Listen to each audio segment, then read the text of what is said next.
Hi guys, thanks for stopping by. So here we go with the last video in my outdoor kitchen build series. For this final part, I'm going to be taking you through the framing build of the kitchen, adding the tile backer and cement boards, the choices of tiles for the front and the hack that I used for the marble worktops. So you can see that I started off with the timber laid down for the bottom and added the vertical end pieces to build a large rectangular frame carcass. I did the same for the other side and then started to build the low profile section for the Kamado. I had to think about lots of measurements to get the height correct by compensating for the cement board, the cement adhesive, the tile and then the worktops on the upper section. So there was lots of head scratching going on and lots of measurements on my Kamado to make sure I got the right working height. I added lots of additional strength with the uprights in there to make sure it was properly supported.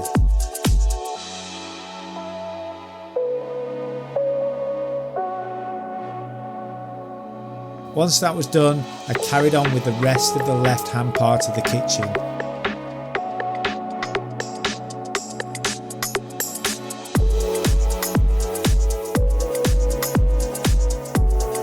I wasn't quite sure on the placements for the drawers at this point, but I knew I wanted to incorporate my barbecue and ideally I would like a flat top grill like a black stone, so I measured accordingly and I dropped the height to accommodate my current landman barbecue.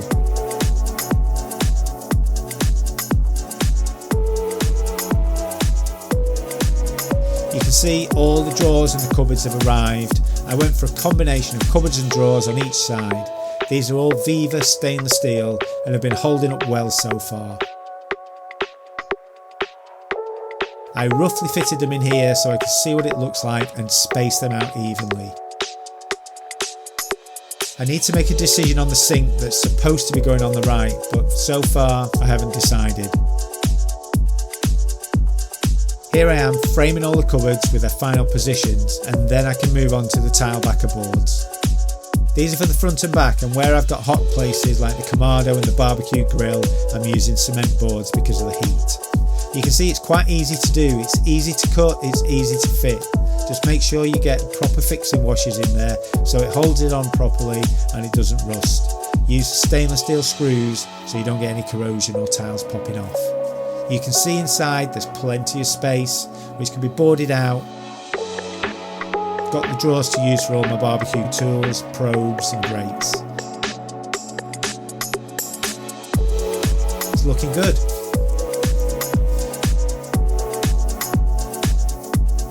Next, to complete the same on the other side, just the final fit and side supports of the cupboards, and then you can start boarding on this side.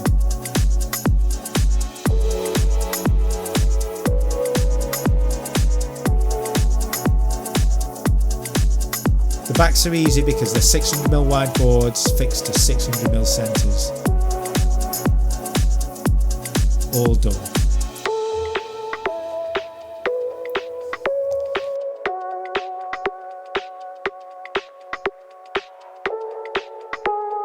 Moving on to the Kamado area now, we've got cement boards for this due to the heat and the weight of the grill. Measure it out and cut it with the grinder. It's nice and easy to do with the right cutting disc. I used water to try and reduce the dust, but make sure you wear your mask and some eye protection.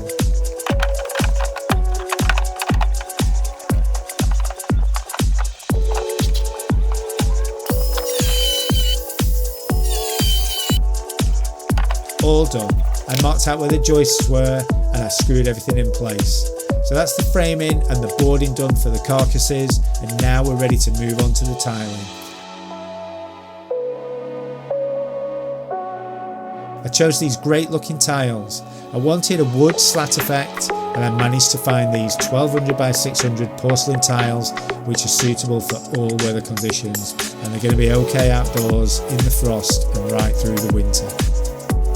I think they look really good. Starting with the cuts, take your time, go slowly.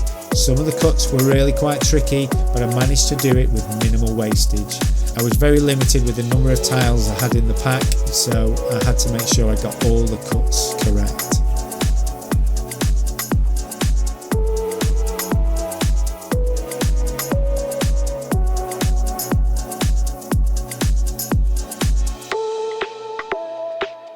As you can see, if you're careful, it works out nicely.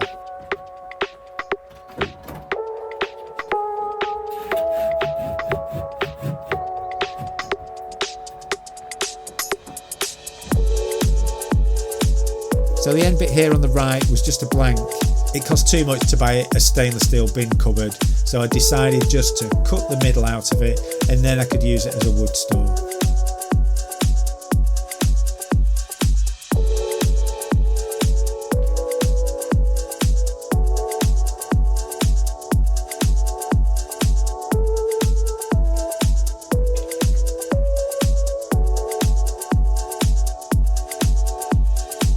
So just the final bits to cut here, and then it's on to fixing them in place. Mix up the tile adhesive. This is standard waterproof porcelain tile adhesive, and I made sure that I buttered the backs of the tiles as well. It all went up quite quickly since they were all pre-cut.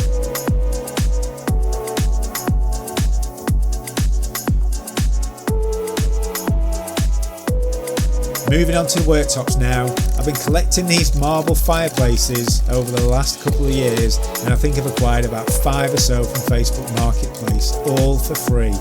I managed to get hold of 2 of these large back pieces, which are about 1 metre square, and it's beautiful marble, so I wanted to use these for the worktops.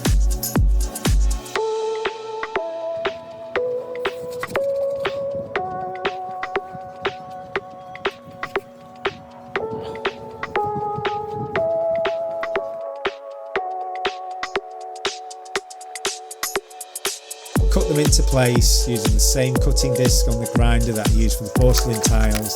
It goes through really easy, cuts nicely, and it looks fantastic once these are in place.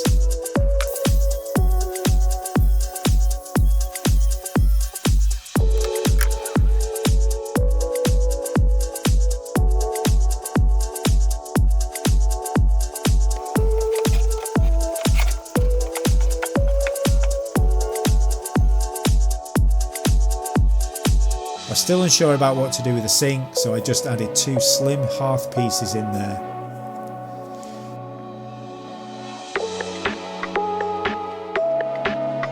Here you can see how I've cleaned them up. Get all the old adhesive off the back, straighten them up, and you've got some nice marble pieces there. This was one of the pieces that I used for the base of the Kamado shelf. Fits nicely. Started to go ahead and screw the top boards down, as I still hadn't decided on what I was doing with the sink. I had friends coming over for food, and in a flash the majority is completed and we move on to the wood slats at the back. These are standard roofing battens, 19mm by 38mm, and the gap I used for this first one was 20mm, but once I'd done it I felt it was just slightly too wide, so for the next one I did a smaller width spacer.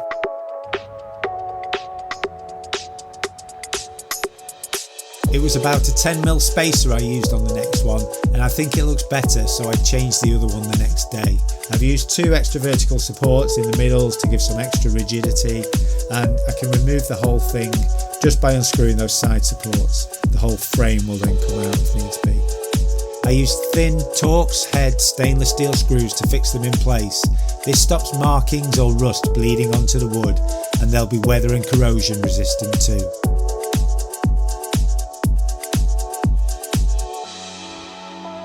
There you go, that's the end of the day. I think it looks really good.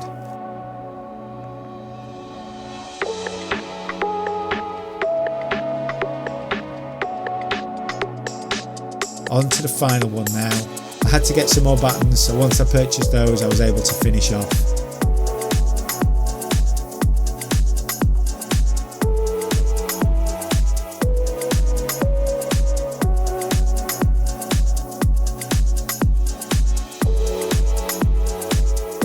Let's have a look. I'm really pleased with the way it's turned out. I love the way it looks. I love the porcelain tiles that we've got on the front. There's plenty of storage space. The Kamado is set in nicely at the correct working height, which is great. There's plenty of ventilation, and I've got lots of storage space for all my barbecue bits, as well as space for charcoal, dedicated space for wood, and lots of beautiful marble worktops for prepping food, making dough, serving guests. Don't forget, you always need a fire extinguisher close to hand, so make sure you get one of those if you're building a shack. I'm also going to have electric sockets on either side of the Kamado for a rotisserie, and 4 up and down lighters, 1 on each back panel. So I hope you enjoyed that. I hope it's been useful for you. It's been a really enjoyable project for me that's been going on for the last couple of years, and now we're at the end. I've been using it to cook all the way through, but now as we head into autumn and winter, I've got a great space to do some lovely outdoor cooks, especially the Christmas turkey. But we won't be eating outside, that's for sure. So thanks for watching. If you found this useful, please consider hitting the like button and subscribing. I'm very close to 1,000 subscribers now, and it would be fantastic to get there by the end of the year with your help. Really appreciated. I'll be planning some tasty cooks in the new kitchen over the winter, so I hope you wrap up warm and come and join me. If you're planning one yourself, get building and keep cooking outside of the fire. It's just the best. Thanks guys, and I'll see you on the next one.